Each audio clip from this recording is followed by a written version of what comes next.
applying some of the other stuff that I had learned throughout my, other jobs to this and really gave me a chance to kind of, I guess be a startup within an existing business. And, so did that for 2 years. It was a lot of fun.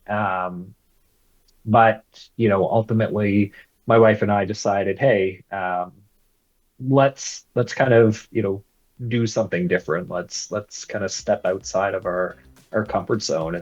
Hey guys, welcome to the How I Got Here podcast. I'm your host, Travis Waters. I designed this podcast to share stories that are worth telling, whether it's about somebody going from zero to hero, hero to zero, or simply something in between. On today's episode, we talked to Josh Hansen of Rolling Insights. You learn about his entire lifespan that started with him wanting to be a firefighter, to becoming the world's first online travel influencer, to where he is now being a co-founder of one of the largest sports data providers out of Canada. Let's go ahead and hop into our story with him now. Enjoy. Hey guys, it's the How I Got Here podcast. I'm your host, Travis Waters, and joined with me here we have Josh of Rolling Insights. Now, for those that may not know you by name or by face yet, let's do a quick 10 to 15 second high-level overview of what you got going on now in 2026. Yeah, thanks for having me. So Josh Hansen, I'm one of the co-founders of a sports data provider called Data Feeds by Rolling Insights. So we provide data to content companies, companies that are building research tools, which I think Travis, you know a thing or two about, as well as a variety of other early stage companies in the fantasy sports, gaming, and predictive market space. All right, yeah, I guess you could say I know a thing or two about that. But yeah, Rolling Insights is our main data provider on playerprompts.ai. So I wanted to bring Josh on here and learn a little bit more about him. So let's go ahead and now start at the beginning of time, your earliest possible memory of when you had a significant interest in something, or I wanted to be this when I grew up, whatever that realm is. What was the idea, and roughly what was the age that you were? Yeah, it's a good question. I think I wouldn't say it was an interest, but when I was 6, 7, I don't even remember. I wanted to be a fireman, and so that was, as a kid, you're like, oh yeah, firefighter. That looks like a cool job. Drive trucks, run into burning buildings, which I probably wasn't thinking about that at the time. And it's funny because my aunt actually made me a little firefighter lamp with like blonde hair, which I had at the time. And so I still have that lamp. I think it's at my parents' place or something like that. So, obviously didn't go into firefighting, although in my consulting world and experience, I've done a lot of that kind of from a business standpoint, but not in reality. I believe I'm gonna say pretty much anybody that's like 30 and older right now in 2026. I feel like maybe that's too low. Maybe it needs to be able to higher number, but let's just say 30 and over. I feel like they are just like growing up, like in school, no matter where you're from, where you went to school. It seems like it's always like, oh hey, here's um, bring in like the whatever it's like the dads of the group for the guys. Like, oh, this is a firefighter, this is a doctor. Like you have this like base like five professions that exist, and then you're like, okay, which one of those do I like the most? And then more often than not, if you don't have like somebody in your family who's a firefighter in this case, or you're not watching something on TV, I feel like from the people that I guess I was around growing up at a very young age, as far back as I can remember, that was based on like the limited exposure you have. Now it's pretty much, yeah, it's based on what you see. If you don't know what doesn't exist, if you don't know what doesn't exist. And so I saw something recently on a chart and it makes sense on the exposure side, that like so many kids want to be YouTubers because they are stuck on their iPads watching YouTubers do the YouTube thing. Maybe they don't know that they're making money or how much money they're making, but it's just crazy how that's changed from like bringing your dad into career day to talk about firefighting to like, oh, the only exposure I have to people outside my family are the people within my iPad screen. So that looks cool. I would like to play video games for a living or whatever it may be. So it's just interesting. So just to kind of recap, you said you didn't know why that became a thing. That just became a thing. Yeah, I mean, probably, right. I was a kid. That was kind of, Yeah. the only thing that I was really knew about at the time. But obviously, over time, things changed, and I've had a lot of different jobs in my life. It's it's always evolving, but it's funny. You mentioned career day, so my mom was a nurse. That was a typical career, right? My dad, worked at a newspaper as a journalist, but he also had a very entrepreneurial mindset and started multiple businesses when I was younger. So, really got exposure to kind of, that world, which probably I think influenced me longer term and is where I'm, is why I'm at where I am today.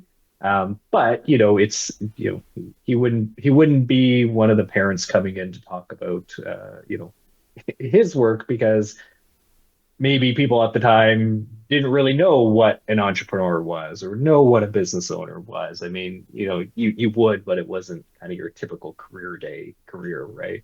Yeah.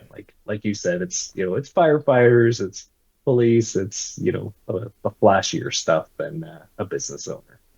So if this was age 6 or 7, what was the next timeline, next age where you had something that shifted from being a firefighter to, oh, this actually makes more sense for me?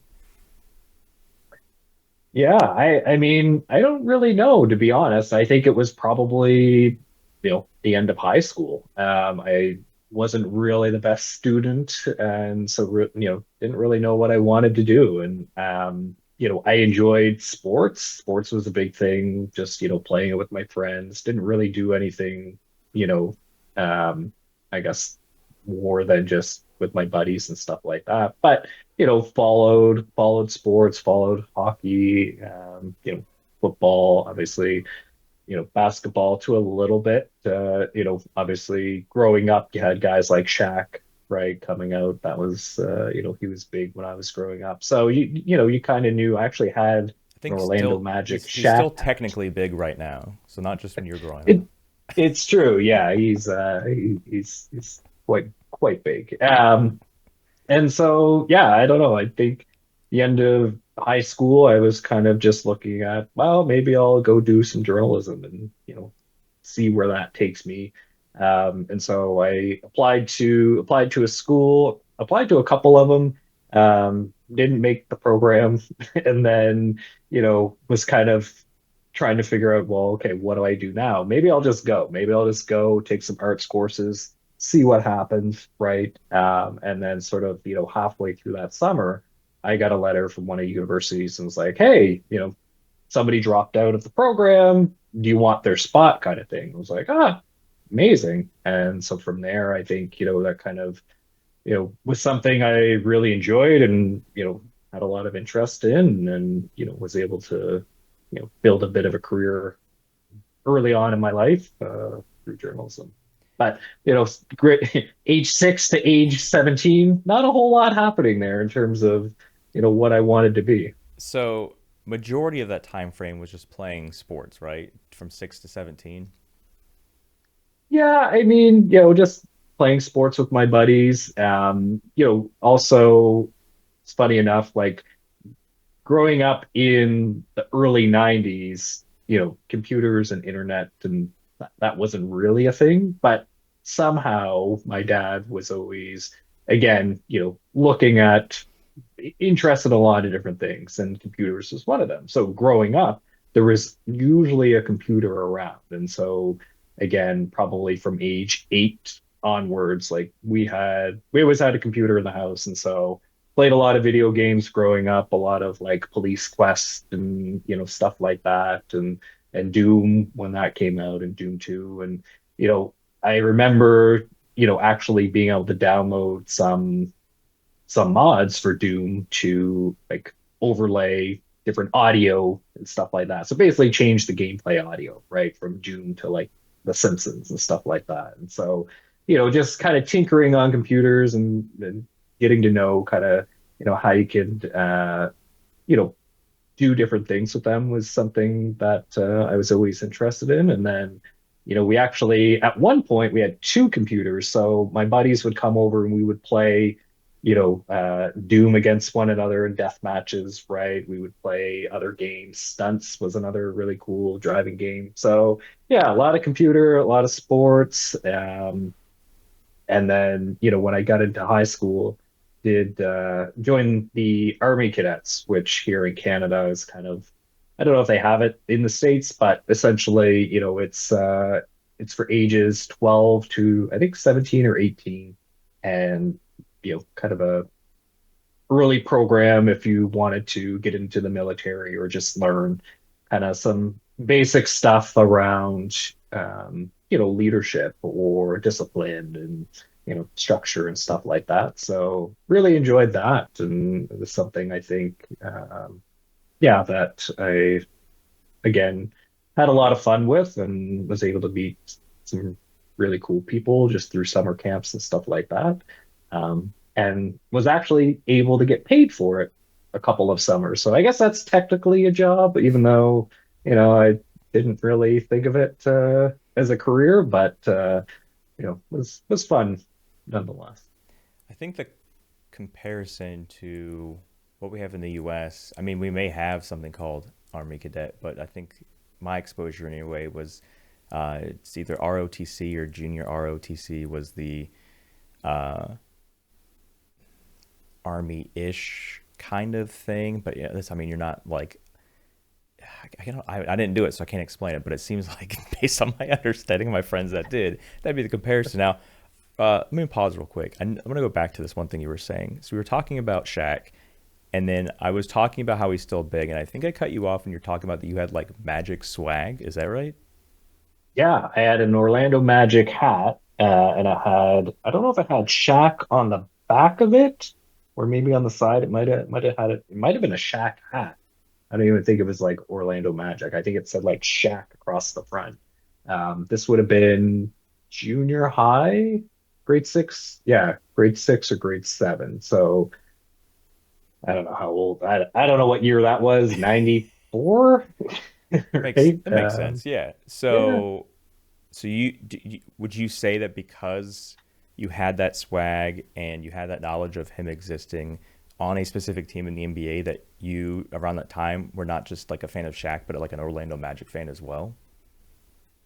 Possibly, although the Charlotte Hornets swag was kind of the big thing, Those at gosh least dang jackets, man.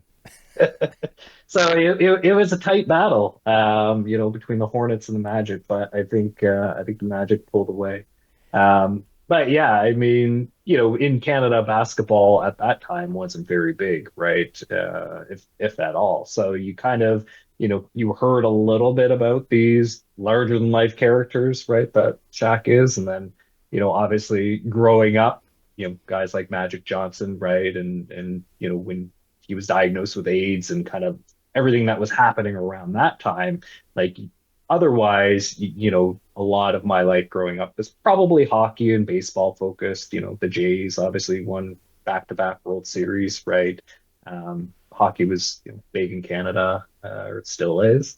And then, there was other things happening in the sports world, but like you to what you said earlier, it's not like we had an iPad at the time. So Yeah. everything that we were exposed to or that I was exposed to is through the newspaper. So, whatever articles were in there and the box scores, that's kind of, that was my iPad and that was, how I was accessing this information. And a little bit, on TV, but again, we didn't really have cable growing up. So if there was something on, it would have been on one of the three channels that we got, and usually it would have been hockey. And then, you know, and even in Canada, a lot of the U.S. sports weren't really played on TV at that time either, or at least that I would have seen. So yeah, I guess a lot of it was through newspapers, through some odd swag like the Shack hat, and trading cards had a lot of trading cards growing up. I think I still have some. I think I still have a bunch of them tucked away at my parents' place, including I mean a Shack rookie card and some other decent ones. How much they're worth? No idea. They You probably never got know, tossed though. out with. It's always worth checking to see the condition and, like, oh, hey, this is a Shaq autographed rookie card that I kept in mint condition for whatever reason, and now you'd sell it for a new house. Who knows? You never know. Yeah. It's like those stories you hear of, oh well, yeah, we're cleaning out grandma's attic and there's a Mickey Mantle Yeah. rookie card. And yeah, exactly that. But I hope I don't know. We'll I see. always hope for those things, but I don't think anybody in my family that I don't think anybody ever had any sports cards. So anyway, I was just thinking about when you were talking about the newspaper. I was like, when I was your age, in that same concept, like you're checking the newspaper for that's where you're getting your sports information of. I was like, did I ever actually look at the sports section in that age? I was like, no, like I don't think I actually started watching sports like professional leagues until probably early high school. I think I was just using the newspaper for comic strips and Yep. trying to find something that I know I wanted on sale at some store so I can point to my mom and be like, listen, so you actually save $20 or 15% like if you get this now from the store. And that was like the only two things that I think I cared about. So anyway, so moving on, you didn't have any you're enjoying video games, you're enjoying sports, but you didn't have any notion of like this is something I can do or I would want to do career wise. And so now we're finishing high school. You said you applied to a lot of programs, specifically targeting the journalism route. And I can only assume that's because you earlier said your dad was a journalist as well. So that makes a lot of sense. You're not getting accepted into anywhere. And then did I understand what you said when you were taking like the general education, the gen eds of just okay, I don't have a specific focus because I haven't been accepted anywhere, so I'm still going to go to classes to expedite my path to getting a degree, even though there's not a specific focus on that. I don't know if it's called gen eds in Canada, but the gen eds, like the basic maths, the sciences, the all that stuff, and English classes and whatnot. So is that essentially what you were doing in that first few years after high school, of just taking the general education courses? Not necessarily. So the thought process was, yes, I would go do that, but definitely not the math and sciences. Those weren't and still aren't my fortes. And so, the university that I was looking at was a liberal arts college, right? And so that's where the journalism program was. So I said, hey, I'm still going to go and see what happens, right? Maybe year two I get in, or maybe I find something else that I really enjoy. Um, but the school starts in September, so in July or something like that, I get a letter that says, "Hey, somebody has dropped out of the program. Would you like their seat?" And so I was like, "Yeah, perfect." So come September, I was able to then enter the journalism program. So it just had worked out for me that I was going to go there anyways, and awesome. I am now accepted into that program, and honestly, like they ask you to submit a portfolio and stuff like that, and like I had nothing. Like I wasn't volunteering at the local newspaper. In I guess in grade 10 I had built my own website. That was my first website that I'd built. Couldn't really submit that as part of the portfolio. But I think I ended up just kind of writing a couple of op-ed pieces and submitting that and crossed my fingers, and I guess it worked out.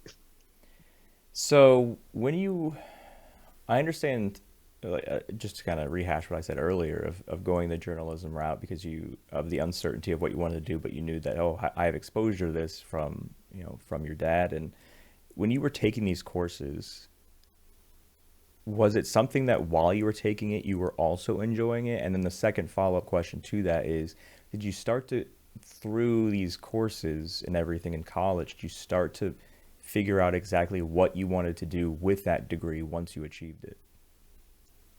Yes and yes. So, like And I think like I mentioned, I wasn't a very good student throughout school and high school, and used to come home with homework crumpled up in my book bag. So I don't think my parents had high expectations on kind of what I would do after high school. But once I got into the journalism program, like I really enjoyed it. I enjoyed just the creativity, the writing, like talking to people, hearing stories and being able to take that and, putting it on paper. And it was just, such a neat experience. And, very early on, I was also thinking like, hey, I want to be a sports writer. Like I want to do something in sports. And because like I enjoy writing, I enjoy sports, like who would like what 20-year-old kid wouldn't want to do that, right? And so yeah, I kind of had that in the back of my mind and wasn't really sure how that what my path would look like.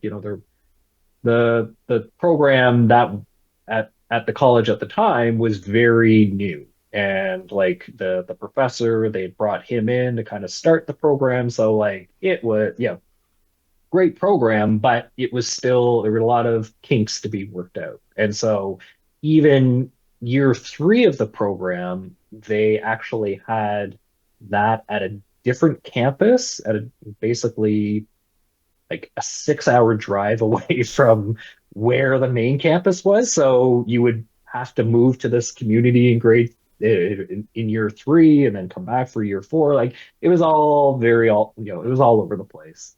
Luckily, they did fix that the year that we were supposed to move. So, it was a really interesting time to kind of just see some of the growing pains and kind of where they wanted to take the program. But even in the world of journalism, online media started to become a thing. You had, I guess, the Iraq War, where you had journalists now being embedded with, countries and, starting to see how news could be sort of shaped based on, you know, who you're with and what kind of protection you're getting in those zones. So it was, that was a pretty hot topic and, something that we talked about a lot in class. But then even, beyond that, starting to explore, radio and television and, kind of the other mediums. And one of the things that I found was like, aside from writing, I really enjoy, production and, taking video, telling stories with it, writing kind of the script or kind of the behind the scenes of a video. And so that was something that started to get into more my third and fourth year as well throughout the program. But yeah, and then again, just trying to look for opportunities to get plugged into more, like places that would need sports content. So go to the student newspaper. All right, hey, do you guys need some articles written? And they were like, yeah, okay, well, we don't have anything on the sports side. And I was like, that's fine, just give me something. And they were like, okay, great. The residents at the university, you would have to, for the washer and dryer, it costs, 75 cents or something. And so, the kind of the article that they assigned to me was, they're looking to eliminate that cost next year and just, make washers and dryers free, and students would kind of pay for that out of, their tuition, right? So they'd probably get an extra $100 tacked onto their tuition. That way they didn't have to worry about quarters and stuff for laundry. So I was like, great, met with some admin at the school, right? Kind of put everything together and thought I had this great story and, submitted it to my editor. And then, a couple days later when the paper came out, looked at the story and it was nothing like what I had written. So, it was kind of a gut punch, but, okay, lesson learned. I'll improve on that next time. So, through that, just started to look for other opportunity opportunities with the paper, even just, in and around kind of, our our our campuses and what was happening. And so, you know, we were a pretty small school. There was a school right next to us that, is probably 5, 6 times bigger. It's engineering, that science and math type of stuff, right? That I wasn't very good at.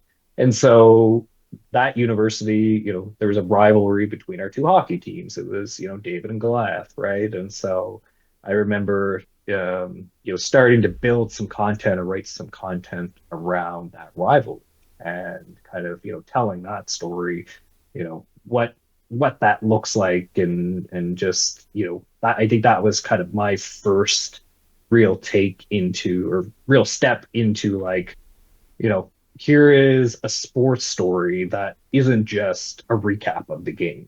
It's not just, something that, hey, they played the game. I was talking more about, like, the actual rivalry, the story behind it, right? And so I remember the piece. I don't know if I still have it, but it kind of, like, it was telling the story, and then throughout the article, I would have a line that would be like, 20 minutes to puck drop, and then there'd be a bunch of other stuff, and then it would be like 5 minutes of puck drop. So kind of like building a bit of momentum, or, building a bit of a story for when the game actually started. So as a fan, you're sitting there maybe reading this, and then you get to the end of the story, the game starts, right? The rivalry has started. So I think that was like, something that I think I really enjoyed. And then from there, just kind of, took that and ran with it and tried to find other opportunities to do, I guess, similar projects. To rewind a little bit, am I understanding this correctly? Where I believe between junior or senior year of college, that even though the sports writing was the main interest, that you also had a smaller interest in like actual, I don't know, I know you said script and you said the TV production stuff, but like I guess you can just wrap that up as like fiction based, uh, whether it's fiction based books or fiction based TV or movies. Like, was that also a part of it? Did I understand that right?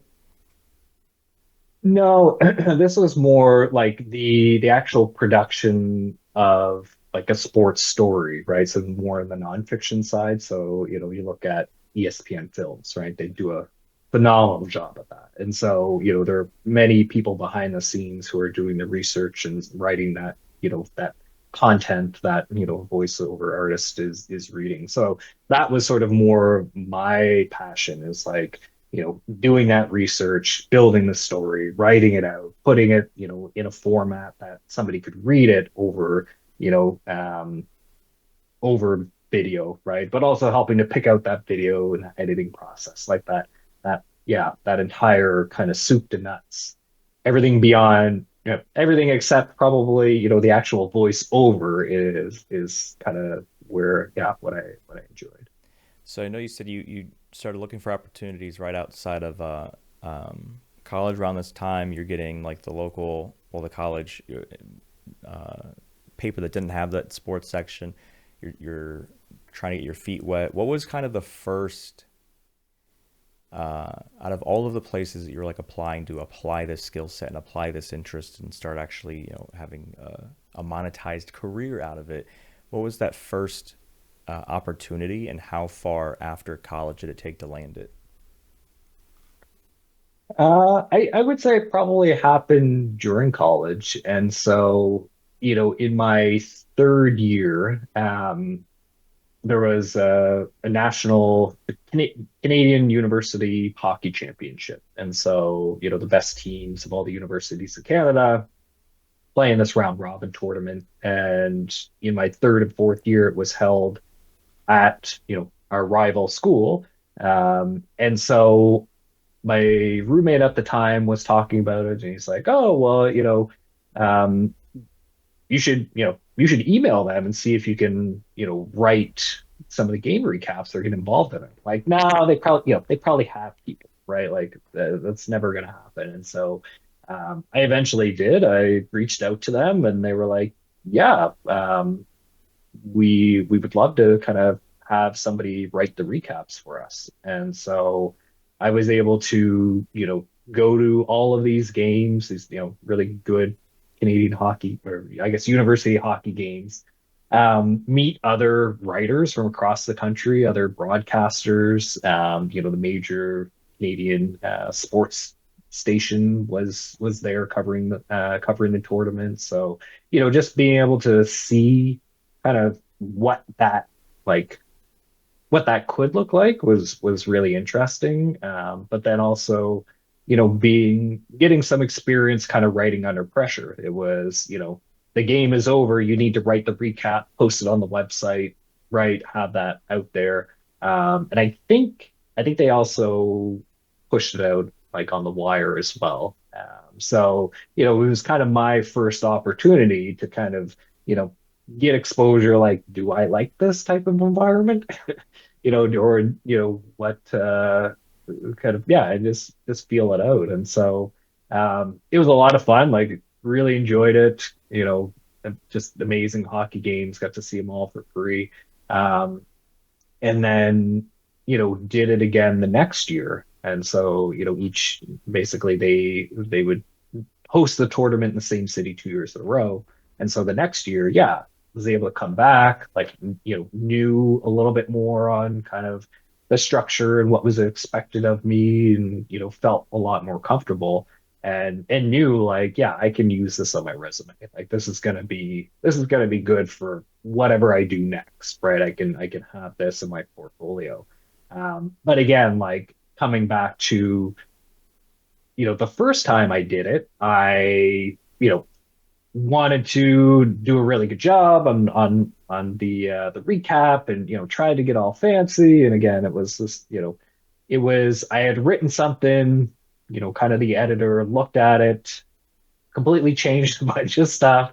And then, I was like, all right, learn my lesson again, kind of, stick to the script basically, and get the bare bones content out, or the recap in these situations. Don't try to be too fluffy, right? It's more of a time, get it out the door versus, having something that is, like the Battle of the Hill stories that I would have done, which is a lot more in depth. So, yeah, and so through that process, I gained a lot of confidence. I became the editor of the newspaper, the sports editor for our student newspaper. So did that, I think in my third and fourth year. I think so, the last 2 years. So I guess sophomore and senior year, is that what you call them? Or Yeah. what? Well, Yeah, junior, okay. senior. Junior, senior. Okay. So did that. And then, like I had mentioned, our journalism program in the third year that you were supposed to move away to this other campus and, do the program there, but they ended up changing that just before, like in the summer.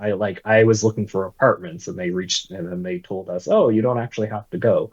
So they yeah, they changed up the program, and then they built a partnership with the local CBC, so Canadian Broadcasting Corporation, all across Canada. That's where Canadians watch their hockey games on Saturday night. And so it just happened that the city that I was going to school at had a station there, and so they built a partnership with the station. You would have classes up there. You'd learn about video editing. Like it was a really interesting take at the time, because this was 2003.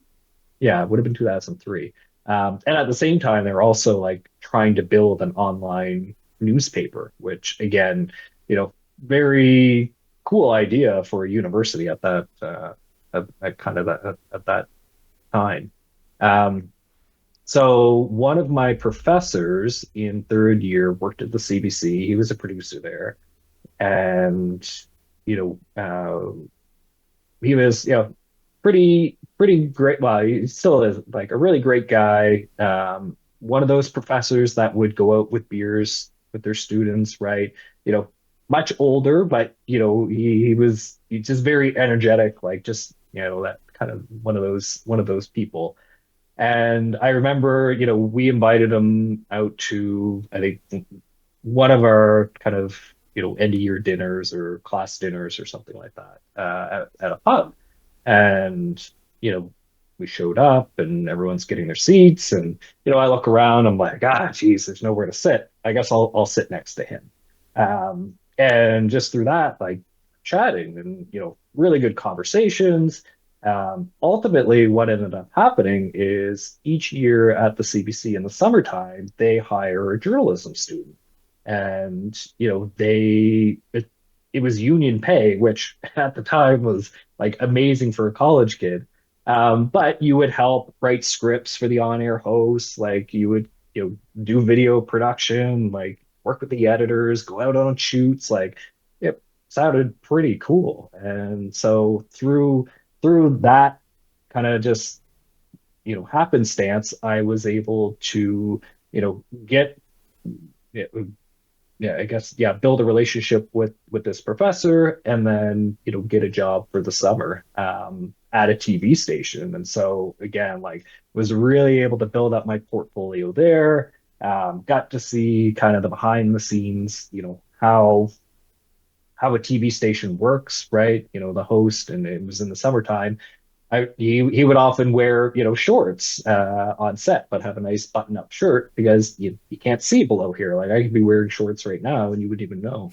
I'm not because it's cold here, but it was pretty cool, and just being able to kind of see again all those different aspects on how a story is kind of told, and all the different pieces that go into it, setting that lineup, right, just kind of getting yeah having insight to that was really cool. And then at the end of the year I went to the station manager and I was like, I want to do a story. Like I've been here for the summer, let's see what I can do. And ended up doing a story on a indigenous radio station that was, close to the city that we were at. And so I think it was the first one of its kind, either in Canada or I forget the details, but really gave me a chance just to kind of again try something new, apply some of the learnings that, from my past, experiences, and kind of take something from soup to nuts, from I didn't shoot the video. That was probably the only thing I didn't do. But it basically was able to, go find the story, get a hold of, the contacts to schedule the interviews, meet with them, ask the questions, go in the editing room, like write the story, all the script. So it was really cool, and I wouldn't say it was the best story ever told by any means. It was, the last story on a Friday afternoon before the weekend, but it still made it on air. And so I still have that tape somewhere in my basement. But again, it was a really cool experience. So I was just thinking about tape. I'm assuming it was the VHS at the time, or Yeah, it's VHS. I don't even know. I don't even have a VCR that I could watch it, but yeah, I remember telling my parents like, "Hey, it's going to be on. Make sure you record it." Actually, I don't even know how. Yeah. Anyways, I don't know how we got the tape. you figured it out. So Yeah.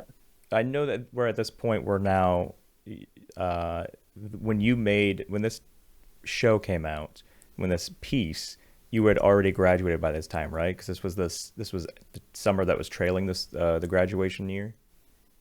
Nope. This was the end of my junior year, so I was heading There into is my so seniors. much that you did between your third and fourth year, which is why I keep asking these questions to make sure I'm understanding the chronological timeline. But you packed so much into this time. Like I had another question of that time as well, not realizing that everything is still here in these 2 years. Is Was this I there's two questions I have. The first one was, are you part of your curriculum, is it telling you you need to do whether it's an internship or you need to find a local paper or write for the school? Like, was this part of what you had to do, or was this more like 100% just intuition and you being on top of things and wanting to start building portfolio? It was the portfolio piece. Like, one of the things that I think, we take for granted in today's age is, news is available to us like that, right? Like it is so easy to go find anything. And, for better or for worse, journalists have kind of, the quality of a lot of the content has dipped because, you need to get it out there fast and,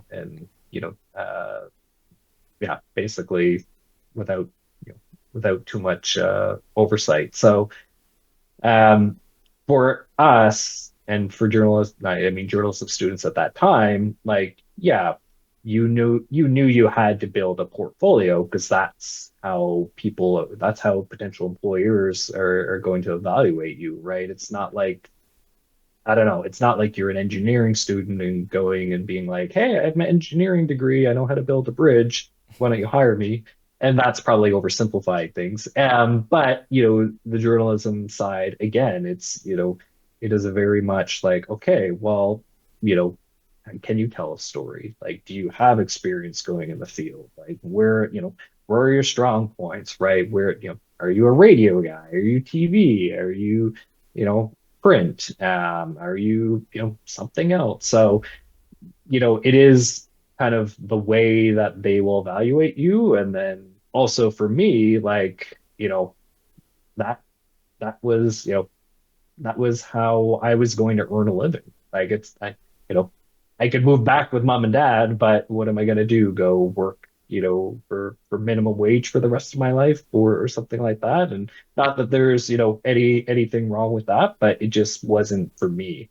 And so, I looked at it as like this is my opportunity to go do something that I really enjoy, I want to do, and I'm just going to go do it. And then, what happens after that? Well, out of my control, but at least I know that, I've taken the steps that I need to do. And, from there, let's see what happens.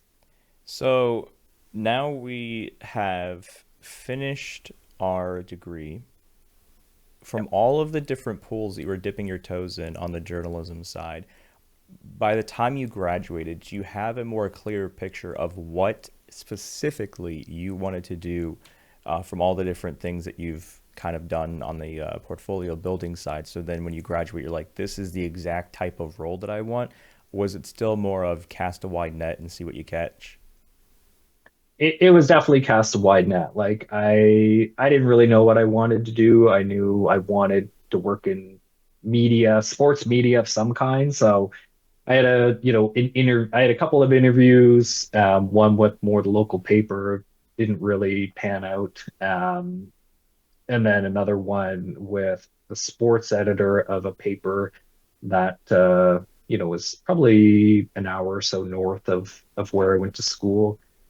But the other thing I did was looked beyond just kind of, my little bubble, right? And my sister and brother-in-law at the time had moved to Toronto. They were living there, and my sister said, "Hey, you can come out here, and if you find something, like you can stay with us, and just don't worry about rent or anything like that, like, until kind of you get on your feet." So I was like, okay. And, in university or in college, you know, me and my buddies would always be, betting on games and, watching games, right? And one of the um, TV stations that we always had on was called The Score. So a lot of people probably know it as, the app now, but back in the early 2000s, they were a TV station in Toronto. They lay claim to inventing the ticker. I don't know if that's true or not, but that was always one of the things that was said around the offices there. But anyways, so I was like, oh, the score, they're in Toronto. Maybe just let's see if they have an internship or something like that. And they did. They had an internship program where you could come and, work for free because you're an intern and, work at the station for the summer. And I was like, okay, well, that's really cool. Like that could be something different. It's not paid. I don't know what's going to happen. Like, do I maybe try to take this more guaranteed job? It wasn't even guaranteed, but this, newspaper job for this other newspaper, or do I kind of just go to Toronto and see what happens? And so I applied for it, submitted all my portfolio, all the stuff that I'd written for the hockey championship, some other stuff that's in the paper, the work that I'd done at the CBC. So felt pretty good heading into that application. And they replied back and they were like, yeah, we'd love to have you. And so it's like, okay, interesting. So yeah, I wrote him back and was like, thanks for the offer, but sorry, something has changed. And, again, don't know why I did it. I think just probably out of fear, moving away and not really knowing well, I've never been to Toronto, it was just, I guess the uncertainty of things. And so quickly realized probably not the smartest decision from a career standpoint, but also, wanted, had to step out of my comfort zone. And so wrote them back, was like, hey, made a mistake, if you're still willing to accept me, would love to come. And they said, yeah, there's still a spot for you. So the day after my college graduation, flew to Toronto, and then started my summer internship there. And so the role was it was it as a script writer. So the on-air talent are reading the highlight packs, right? So I mean back then everything was uh well, yeah, I guess was a little bit different than today, but you would have rooms where the editors are kind of watching the games, splicing stuff together, and then you're having to kind of just write, what happened, the top of the first, you know, Vladdy hits a single up the line or something like that. And so you would have this like page that you're like constantly adding to and having to run into the studio where the hosts are on air and you're like trying to slide them your sheets and then running back and going to the next highlight pack and so it was a pretty interesting experience. Again, just to kind of see how the sausage is made from a TV standpoint. And also, funny enough, got to work with people who were also very early in their career. And so now I see them, on TV here in Canada, but also in the US. So like guys like Adnan Burke, worked very closely with him, on a regular basis.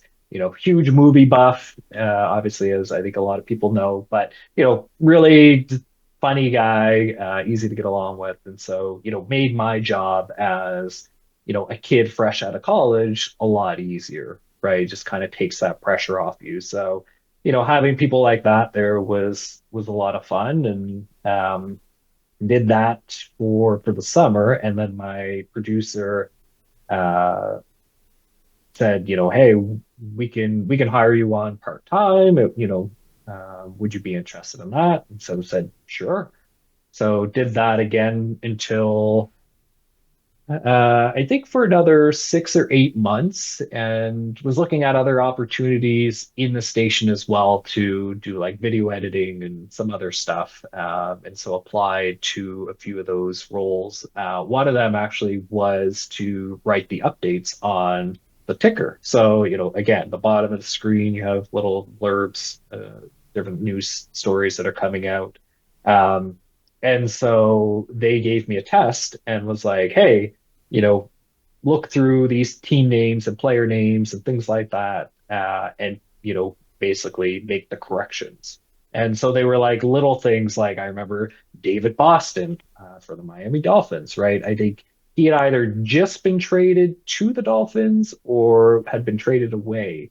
And so they were like, what team is David Boston on? And it was, again, this was, I think, in August or something, or maybe it wasn't in August. It was after the season. Anyways, so like got that one wrong, right? There was the spelling of the Montreal Canadiens, which is, ENS and not ANS, which, I think a lot of people would probably get wrong. So, just little things like that where they really tested your attention to detail, but then also your sports knowledge. And so, didn't get that job, but again, applied those lessons to, future jobs as well. So from there, the yeah, so from there, was still doing the script writing stuff, but looking at other opportunities, trying to find other work. And so one of the things that happened that year as well is there was an NHL strike.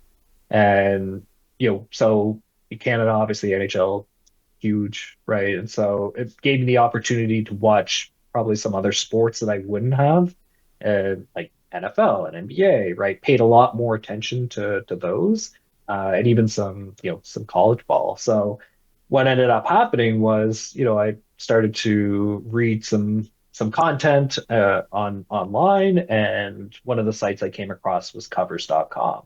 And I was like, oh, well, this is pretty interesting. Like they're writing sports content about betting, like, still, again, still doing some here in Canada, you could only do a minimum of a three-leg parlay. But was still doing little bets on the side and stuff like that. Me and my buddies would always be doing it. And so the other neat thing was they were on the east coast of Canada, which is close to where I grew up. And I was like, wow, that's very like that's quite unique, having a company like this on the east coast of Canada.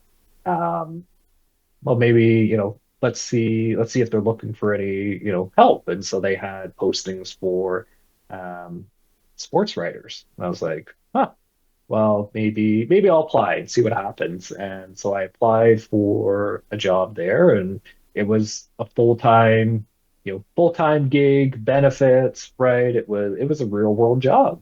And, for me at the time, I was 21, 22, and was like, hey, um, thanks sis for putting up with me for the last year. But I'm gonna go and kind of take take this job and see where it goes. Like, this is my first kind of chance to be out on my own after college, and I'll be a 3 hour drive from my parents, so close enough to go for the weekends, but not close enough for drop-ins, and I can kind of get to learn a little bit more about myself. So packed my bags, flew to Halifax. I think I started kind of a day or two after I landed, and from there, it was a pretty cool gig. You were watching sports pretty much all the time, writing about it, getting some insight in the betting world. And back then, everything was offshore. So if you wanted to place any bets, you were looking at like a sportsbook.com or a Bodog. I don't know if I think Bodog's still around, but it wasn't like it is today where you could just pick up your phone and place a bet. So it was definitely a very different time, and obviously a lot of gray market at the time, but they were really the only site out there that was writing content around sports betting. And like, that obviously drew a lot of attention from operators, and they became a fairly large affiliate. And so what ended up happening is they grew quite quickly. And so I think when I joined, I was probably, I don't know, 30 or employee number 30 or 50 or something like that. And probably over the next year, they built an entire new wing of the building, expanded our department to, I don't even know, I think we had 8 writers or 9 writers at the time. Like, And when I had gotten there, I think I was one of three. And we used to have to like we wrote our own content. We also had to go find images for our articles and crop them using Photoshop. Like you basically did it all. But that was kind of I think my first taste of like, wow, this is how quickly a company can scale and grow. And, I want to be a part of that. Like this is fun. You get to watch sports, you get to hang out with your buddies. Even after work is done, you go home and you grab a beer with them and you watch the game. Like, it was a lot of fun. And then, but also, a really good experience. Unfortunately, in 2007, there was a law passed, and I always forget what it was. I don't know if it was the anti-poker or anti-gambling or something like that, where I think you know companies couldn't offshore books couldn't accept US credit cards or something. Anyways, long story short, something happened with US legislation that hit covers hard and they laid off, probably 30% of their staff. And so unfortunately, I was one of those individuals. So, I walked in one morning after taking a week of vacation off and they huddled us in a room and they handed us envelopes and basically said here's your 2 weeks here's your 2 weeks notice. Unfortunately, we have to let you go. And that was kind of it. It was a pretty big shock.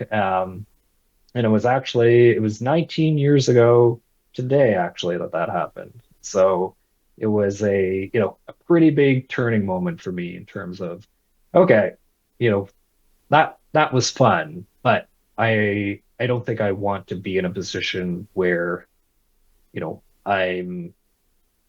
I'm kind of dependent on, a company for my success. Like I think at that point I was like, I want to go do my own thing.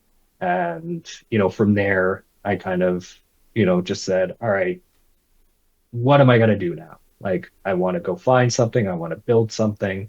And, I remember I went back to the score, I actually flew to Toronto, met with my old producer. They wanted to know, like, what do you plan on doing? We're looking at starting up, doing more on the betting side here. Would you be interested in that? And it was a tough decision, but I said, I think I'll gonna, go try my own thing. And yeah, and then flew home, moved in with my parents, I think. Moved in with my parents. Or no, my sister and her husband have actually moved back to my hometown. So I moved in with them again. And kind of, you know, tried to figure out what my next move was. And the year that all this happened, you were saying was 2007. 2007. Yeah. I'm glad we got to record this in such a dark day of of your chronological timeline. Like, and then the legislation, and I didn't have a job, so hooray, happy anniversary. Yeah. So now we continue. We go back to score. Score is now interested in expanding to the realm that you've kind of already gotten your feet wet in. Going back to the score on the second trip, how long did that relationship last for? Well, I just went there and talked to my producer and then, kind of decided at that Oh, point that's right. that, You said you want to do your own yeah, thing. So not even doing anything with the score. You just wanted to leap 100% into I'm going to build something from scratch.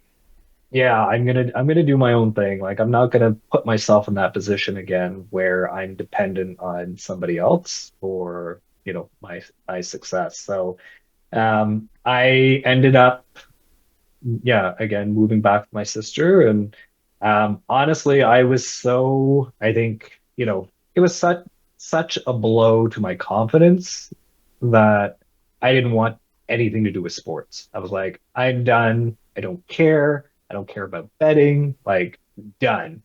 And because all of a sudden, the rug's pulled from under you. Like that, you know, circle of friends that you had, that you worked with, that you partied with, like that dynamic has changed because some of them are still working there. You're not, you don't have a job. If you want to go out and have beers with them and watch the game, it's a it's different now. And so, I think from my mind, I was like, all right, I want to go do something else. I'm gonna put sports on the back burner for now and, try to see what else I'm passionate about. And ultimately, what ended up happening was my father, the entrepreneur, had started to build some websites in the early 2000s that were sort of online, kind of like the yellow pages, online directories that we call them.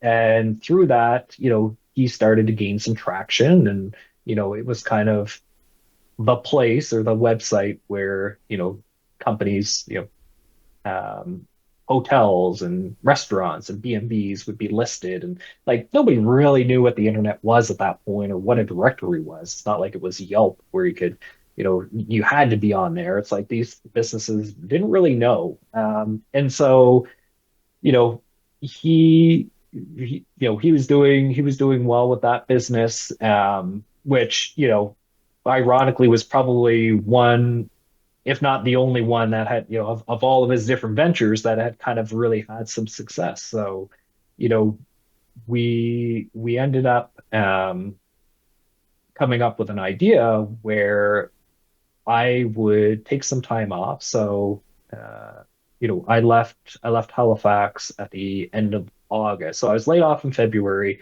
spent the next couple of months in Halifax where I was living, and then at the end of August moved home with my sister. And so what we ended up doing was hatching a plan where I would go out on the road and write travel stories for my father's website. And so my sister contacted all these hotels and restaurants and, you know, um, different events and things like that all across kind of the east coast of Canada, from Halifax to, Ottawa and Toronto. And what I did, I packed up my car and I spent the next 2 months on the road and went to hotels and restaurants and did zip lining and went to museums and did all these things you know at no cost to me. I was kind of a very early influencer when The you know first. when these companies didn't really know that, they knew the concept of travel writers, like that was a thing, right? But usually you're a more established, right? You would be part of a publication, you would, maybe you're part of Fromers, or, you're writing for, I don't know, National Geographic or something. Like it wasn't, hey, we have a website, we get, X number of views per month. Um, could our guy come by, stay at your place, and write an article about you? Like that didn't really exist. And so, yeah, I ate at a lot of really nice restaurants, tasted some great wine, stayed at some, nice B&Bs and hotels, like the Fairmont Royal York in downtown Toronto. Had a suite there, all comped, bottle of wine waiting for me. It was crazy. It didn't last, but it was just it was a nice change of pace from, kind of where I'd been before that, and just to kind of be out on the road, be by myself, right? Kind of writing these stories and kind of, talking to people and getting to see the country, like, just being able to see parts of Canada that I never would have. And I remember I drove through a small town in Ontario, no idea what it's called. And there's a statue of James Naismith. Like, wow, that's pretty cool. The guy who, was credited with inventing basketball, like this is where he was born. And so, just little things like that I take away from it. And then, on the tail end of that trip is actually, where I met my now wife. And so, like, yeah, it was just something that was pretty cool and like a lot of fun, but also good for me, I think, to get out on my own and kind of just, have some time to reflect and think about kind of what I wanted to do next.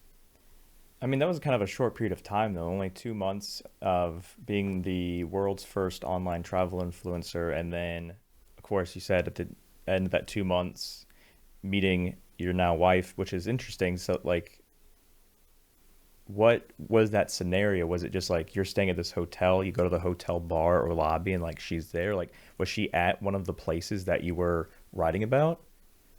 No, it was on my way home. A, a buddy of mine who I lived with in university, who, used, I tell this story. He used to do these crazy, like six leg parlays that had absolutely no reason. They would never hit. But somehow he would always fall short of like 2 points or a basket, or somebody would hit like a 3 pointer at the buzzer and just destroy his parlay.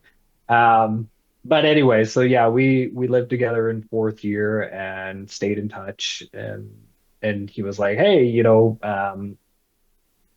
we're having a Halloween party. Why don't you stop by? Or his girlfriend at the time, their friends were having a Halloween party. Why don't you stop by on your way? I was like, yeah, sure. I was planning to go to another Halloween party in the city as well, and so kind of changed my plans.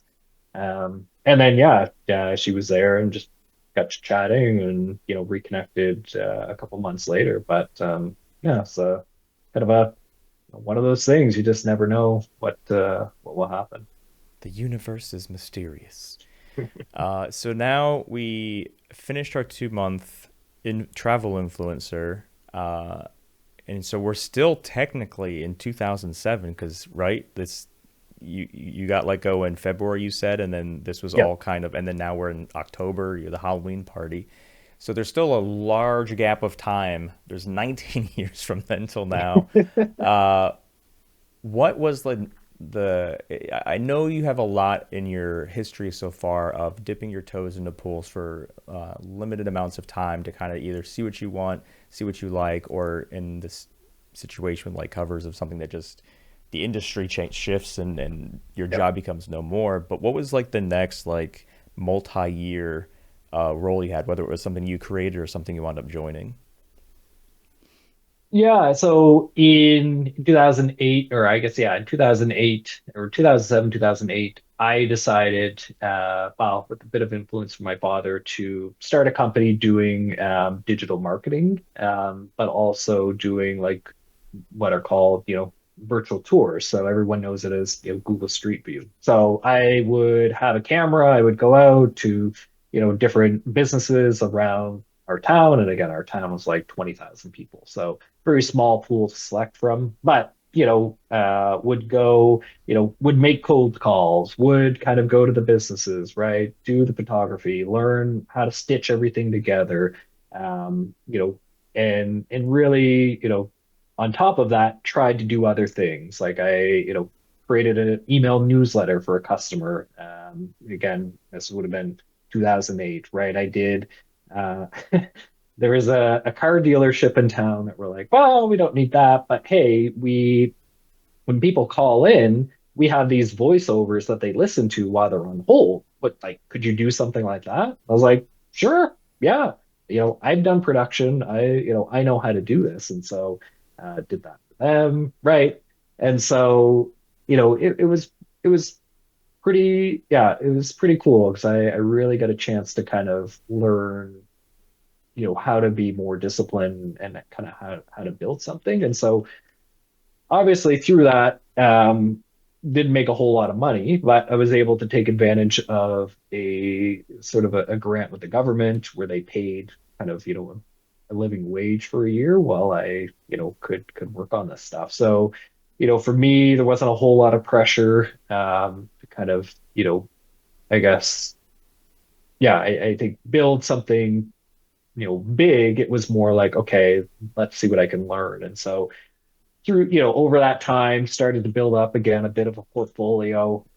Went to one of the local museums, they decided to do it, and, got speaking with the curator there. And He had mentioned, there were some government grants that you could apply for and get other museums, basically, do a bunch of museums, create virtual tours for them. And so what I ended up doing was, researching the grant and meeting with the government official, and then going to each of the museums and basically selling them on the fact that, like, hey, if you join what we're doing, I can do it for free because we're gonna, I'll do the application, I'll do everything, right? All I need from you is your signature. And I think I went and did like a presentation to a group and like had a flat screen TV in the back seat of my car that I like, you know, it was just it was a good, a good chance to learn about sales. And so yeah, we ended up getting the funding for it. I did all of the, went to all the museums around, kind of that part of the province. And so got to learn a lot about our history, right? See a lot of things that I normally wouldn't had. And then through that process too, what I also did was I brought some of my journalism background to it, my script writing. And so I, you know, not only took virtual tours or photos of these places, but I overlaid voice to it as well. So you would have kind of the history of what you're looking at, some of the key things that you're viewing. And I was able to actually get some voiceover artists. I think I did some of them, but I also got some voiceover artists from at the time. I think it was, I guess, Upwork or whatever it was called back then, to really lend kind of a little bit more professionalism. So did that. Started to do, building websites for clients. So got into that, and then did another museum project afterwards as well for another part of the province. But that business ultimately, didn't succeed. It just wasn't making the money that I think I needed to that I wanted it to. So I, decided to kind of shut that down and then applied for, a real world job again, went back and started working as a marketing coordinator for a company that sells walkie-talkies to firefighters and police and, a much more, B2B type play where, you know, their customers, they need these radios. Like you have to have them as part of your job. Um, but what we were doing at the time is we were building out an e-commerce website so that, firefighters from across the country could come to our site, buy our equipment and have it delivered to them. And so, we were the two-way radios or the Amazon for two-way radios. But what we realized is that, you know, the buying habits of these individuals didn't really mesh with what we had expected. And so we thought they were just going to come in and place, a walkie-talkie in their cart and away they go. Well, it's a lot more complicated than that. But what I was able to do during that time was, it was me, it was my sales manager, and then we had one other sales rep, and we were like tucked away in the corner, like very traditional brick and mortar type of business. And we were like, we were the black sheep. Just yeah, put them upstairs in the corner. They're doing something on the internet. Like just leave them alone.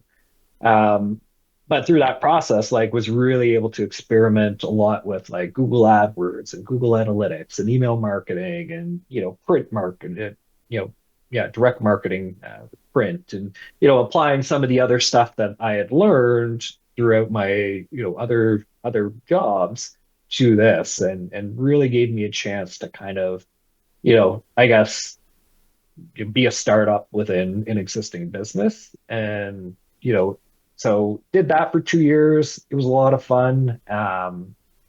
But, ultimately my wife and I decided, hey, let's kind of, do something different. Let's kind of step outside of our comfort zone. And so in February, I think of, I don't know, 2011 or 2012, we decided we're going to move from Halifax to Calgary, which is like the equivalent of Boston to, I don't know, Denver or something like that, right? And, it was obviously a pretty big leap, but she had some, her parents were there, so there was a bit of a support system in place. Um, but before I left, at this two-way radio company, we started to implement a new CRM called Salesforce. And as part of that process, like I was the guy who was, helping the company who was implementing it kind of understand our business and configuring things. And then we also had an integration with an early startup at the time called HubSpot, which was fairly new. So we were doing a lot of email marketing and stuff like that at HubSpot. So we were like wanting to connect these systems and leverage all this great automation. And so through that process, this company was like, hey, you know, you're moving to Calgary. You seem to kind of be interested in the Salesforce stuff. Like we do Salesforce implementations for oil and gas companies. Like, would you be interested in working for us? And so I said, sure. Like, I don't have to look for a job when I get there. Well, that was the other thing. I didn't have a job lined up when I was moving to Calgary. Um, and so I was like, yeah, sure. So started to do some contract work with them. Still did some, contract work with my former employer. So, was kind of building a bit of a small consultancy again.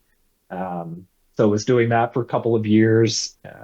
And then Salesforce had acquired a big company called Exact Target, which is a big email marketing company, and so started to again get more interested into digital marketing and email marketing and things like that, and while working with companies on the Salesforce ecosystem, and so yeah, eventually kind of made the leap to leave that job again and uh, go out in the world of contracting, and so to your point earlier on, like when people come to your school for career day, nobody there is a consultant from Deloitte or a freelance fractional project manager. Like no idea that those roles even existed. And so when I left the Salesforce consultancy, I quickly found opportunity in the contracting space and be able to, contract out to different companies,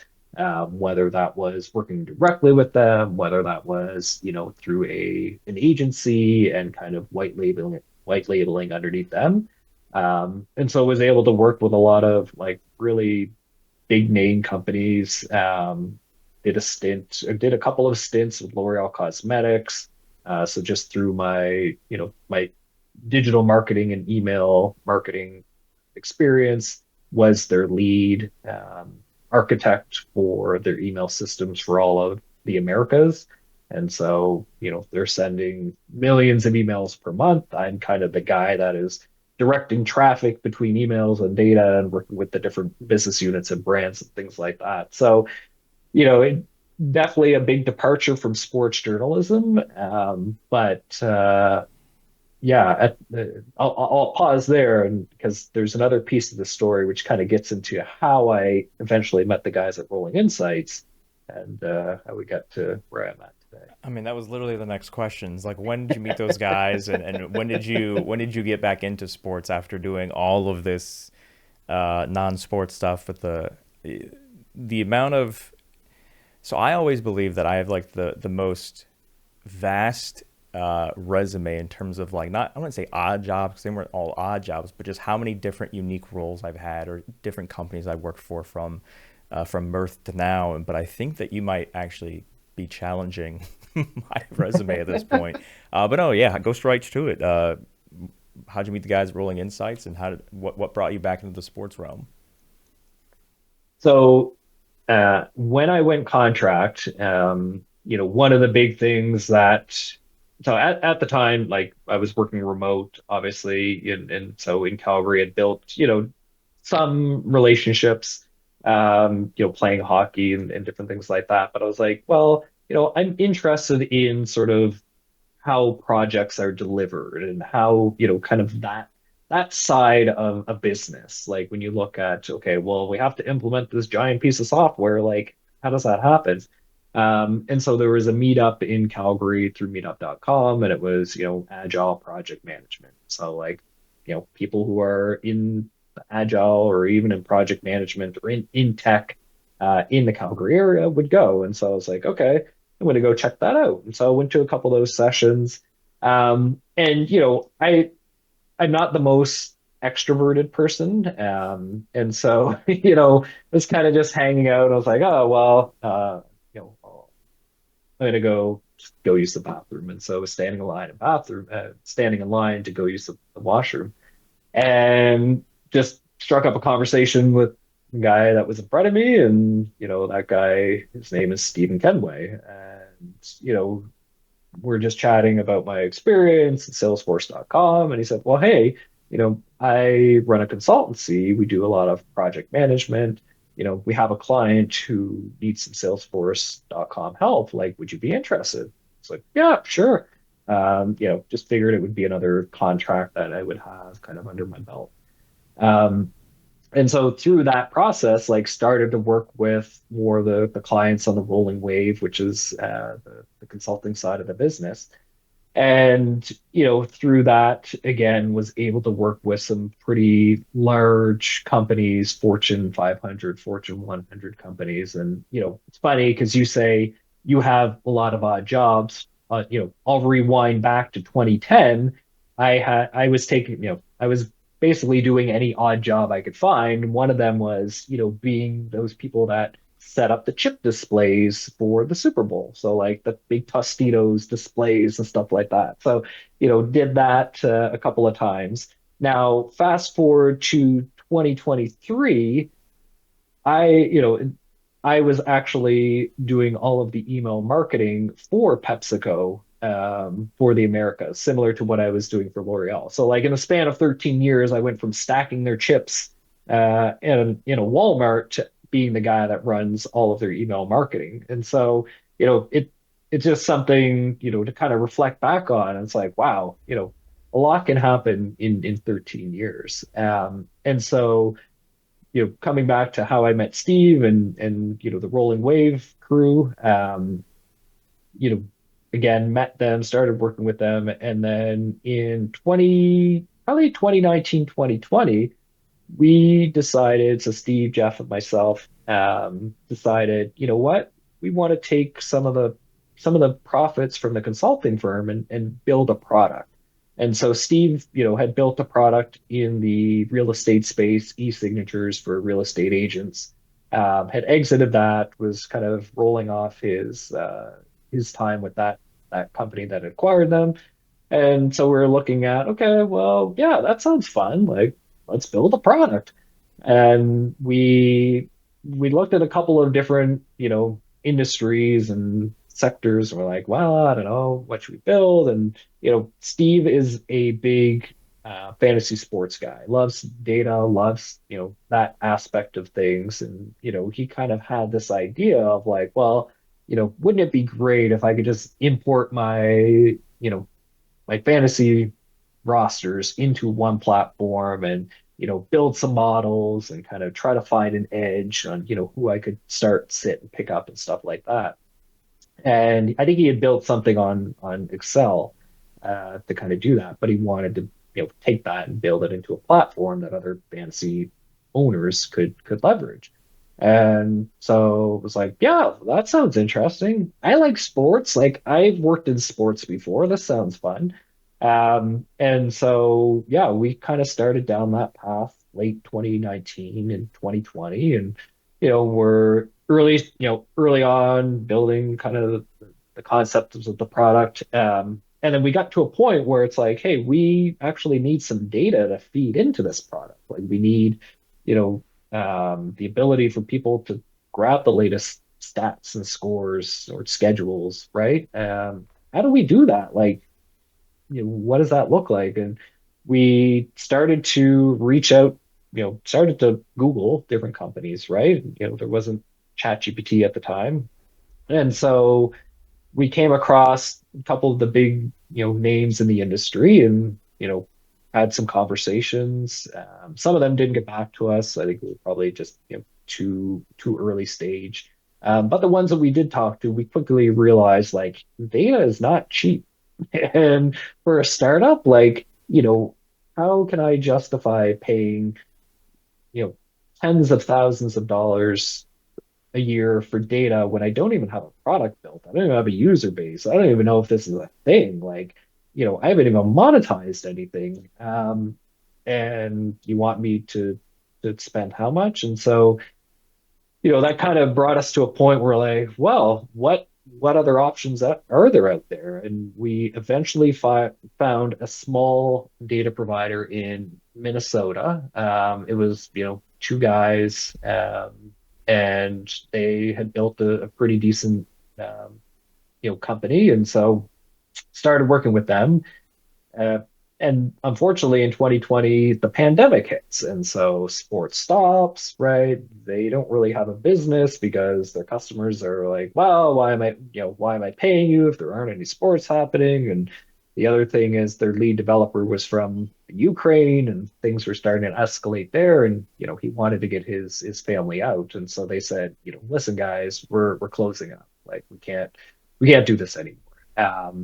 And so we said, well, that's not good. And, if we don't have a data provider, like, we don't really have a product. We're a lot further along, in our journey here. Like we're getting close to actually releasing something. And so, it kind of we kind of came to a point where it's like, all right, what do we want to do here, guys? And it was Steve that, kind of looked at it and said, we could potentially acquire this company, their assets, their IP, and it will kind of pay for itself because now we won't have to buy data from anyone.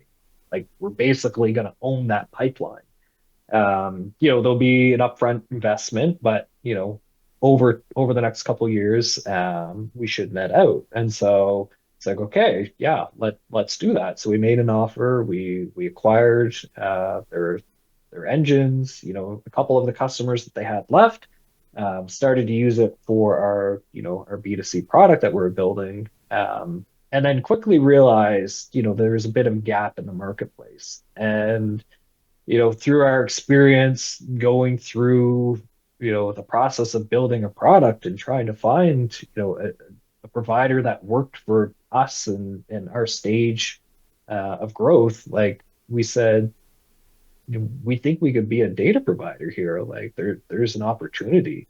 And so that's kind of how we launched Data Feeds by Rolling Insights. It was a little bit more of a, you know, I guess a happenstance or Right something that time, was right place. unexpected. Yeah, like it was just the opportunity was there and we thought we could take advantage of it. And, I look back to my early days at Covers and, they were sort of in the same boat. They saw an opportunity. Obviously there weren't a lot of other affiliates or people doing, content, the same type of content they were, or maybe there was, and we just weren't aware of them. But they really had an opportunity to take advantage of the market at that time. And so that's kind of like I kind of look at us now and just bringing on like guys like Caleb and the way that our team is expanding, it's like there's excitement, like there's something here, and so you know that's kind of how I got where I am now. So how many years has it been since you? I'm trying to remember because I know I'm keeping track of this timeline here. So what year was it when you acquired the data company and then essentially became your own data providers? I think it probably was like 2020, 2021. Okay. And we probably took another year, probably at least another 2 years until we felt comfortable that it was at a place where we could launch that and service other companies. So like, there was some code cleanup and some things and, that kind of stuff. We wanted to make sure that we felt good about the service. We were using it for our products. So, we're eating our own dog food here. So once we felt comfortable that, yeah, we have something here, then that's where we sort of, turn the taps on a little bit more on the B2B side and started to look for those opportunities to be a data provider to those companies. And that kind of comes up to the point where I think we ran into each other, which I believe was like maybe mid 2023, late 2023, so around that time. But yes, we've essentially brought ourselves here to present day. The question that we always wrap our episodes up with is for you to go back through the entire hour and a half here of the story that is Josh and highlight which butterfly effect out of the many things that were in your control and outside of your control do you believe was the main catalyst to leading you to where you are today? Yeah, I think it's more taking those steps out of your comfort zone. So when I look at, the story of at the pub with my professor, like, oh, geez, I have to sit next to him. Well, that led to a really good opportunity. The going taking the internship at the score. It's like, oh, I got cold feet, but then I went and did it. I stepped out of my comfort zone. When I started my own consultancy or my own business, right? Like not doing the regular 9 to 5. And so even meeting Steve, right? I went to an event to step outside of my comfort zone to kind of interact with other people, not knowing what it could lead to or what could happen. So, I always try to take that approach, kind of even in business and in my personal life is like you never know where a conversation will lead. You never know where a coffee chat will lead, right? Worst case, you have a good conversation, you meet somebody new, you learn a story, and you go your separate ways. But there's also a flip side of that where something really great could come out of those conversations. And so that's something I always try to keep in mind as I'm going about my day. Be comfortable being uncomfortable. That's the moral of the story, ladies and gentlemen. Appreciate you hopping on here and sharing your story with us, Josh. If you guys enjoyed this episode, make sure you subscribe to the channel you're listening or watching this on, as we have plenty more that came before and we'll have plenty more that come after. Um, if anybody wants to reach out to you regarding Rolling Insights and data opportunities, what's the best way for them to do that? Yeah, you can look me up on LinkedIn. You can email me, Hansen at rolling-insights.com. Um, Feel free to reach out. All right. Well, thanks again for hopping on here. I hope you guys enjoyed this episode, and we'll see you on the next one.